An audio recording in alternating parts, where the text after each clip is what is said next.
have to know, if you could give any of the cast a style makeover, who would it be? What, in hours? Yes. A style maker. Well, I would have said Brock, but he's actually pulled it together. He's kind of chopped it off and everything. You know what? They're so out there, all of them. I think today it would have been Sandoval because I think he should have come out looking more debonair. I just think that, a little bit, he didn't really kind of show his humility on the stage either, and doing press-ups in a skirt didn't really work for me. Yeah, are you going to give him a little post-mortem conversation about style moving forward and how he can just really save face? Such great style though. Tom always they look great together. I think this would have been a moment where they could have kind of done something together and really, yeah. Are you surprised who from the cast took Sandoval back in and who didn't? Oh, well, the whole season's surprising. I can't minimize that. I mean, it was difficult to start with. It was very difficult because I look at them all like they're my children, and I think when you're in that kind of position, like if you have everybody fighting, you don't want to just join one side, and that was the way I felt at the reunion. So it was trying to facilitate some kind of communication, understanding with the intent of moving forward. But sometimes Tom doesn't get it. Like the answer to the question when he said, what would you have done differently? I'd liked him to have said all of it, but he didn't. So, he's got to understand that sometimes... But you're going to see a lot of vulnerability this season, a lot of emotion. It's a totally different season, but it's different. That's what Vanderpump Rules does. 1 minute you think you're here, and then you're there. It's like keeps moving forward.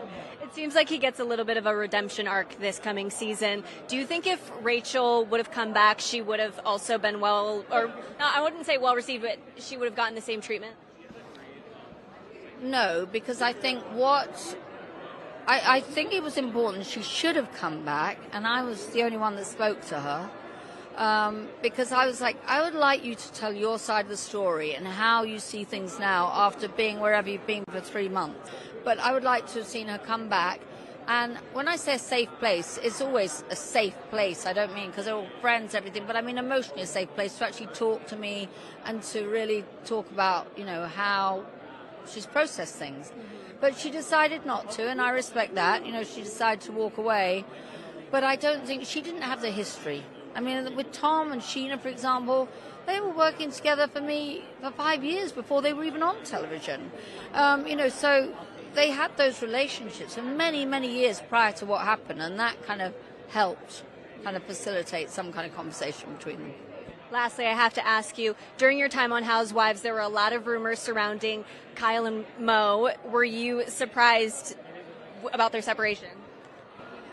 I think so, yes, because I never really believe rumors, but yes, I did hear things prior to this, especially in the restaurant business, you hear everything. But all I feel is not like, they were right, whoever was talking. I feel more empathy for the fact that it was a union that was very special and she loved him. I know they loved each other very much. And with 4 girls, it must be very, very difficult. And maybe they'll see their way back to each other because, it's... I have my problems with her, but I see it as more than that. I see it as a relationship I kind of respected, and I've been married forever and a day, and relationships are hard to navigate. Yeah, they truly are. But I love your relationship. Oh, yeah, but I still want to strangle him. Did you see in that Bravo thing, the whole thing stopped? And everybody was like, what is happening? I thought maybe Obama was coming in. It was like this, and I was like, what on earth is happening over there? And it kind of went on, and everybody was cheering and shouting. And I thought, what? Who's arriving? And then it was Ken and the dog. Yo, man. That's your man. All right, have the best rest of your day. Thank you, darling.